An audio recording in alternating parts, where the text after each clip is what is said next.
പത്തനംതിട്ട തിരുവല്ലയിൽ ബാർ പരിസരത്തുണ്ടായ സംഘർഷത്തിനിടെ യുവാവിനെ ആക്രമിച്ച കേസിലേക്കാണിനി. സംഭവത്തിന് ശേഷം പോലീസ് കസ്റ്റഡിയിൽ നിന്നും രക്ഷപ്പെട്ട പ്രതി ഒടുവിൽ പിടിയിലായി. തിരുവല്ല കുറ്റപ്പുഴ സ്വദേശി സുബിൻ അലക്സാണ്ടറാണ് കോട്ടയത്ത് നിന്നും പിടിയിലായത്.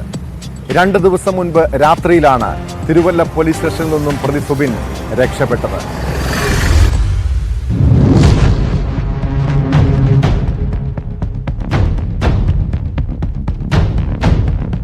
രണ്ട് ദിവസം മുമ്പ് തിരുവല്ലയിലെ ബാറിൽ നിന്ന് മദ്യപിച്ച് പുറത്തിറങ്ങിയ സുബിൻ കുറ്റിപ്പുഴ സ്വദേശിയെ മർദ്ദിച്ച കേസിലാണ് പോലീസ് കസ്റ്റഡിയിലായത്. ബാറിന് സമീപത്തുണ്ടായ സംഘർഷത്തിനിടെ ഇയാൾ യുവാവിന്റെ ജനനേന്ദ്രിയത്തിൽ കടിച്ച് മുറിവേൽപ്പിച്ചിരുന്നു.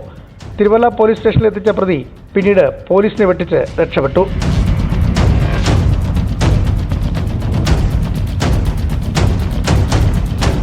കാപ്പ കേസ് ഉൾപ്പെടെ നിരവധി ക്രിമിനൽ കേസുകളിൽ പ്രതിയായ സുബിനെതിരെ പോലീസ് അന്വേഷണം ഊർജിതമാക്കിയിരുന്നു.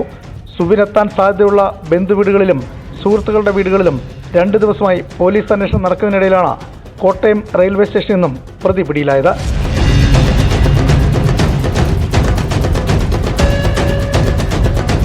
ന്യൂസ് 18 പത്തനംതിട്ട.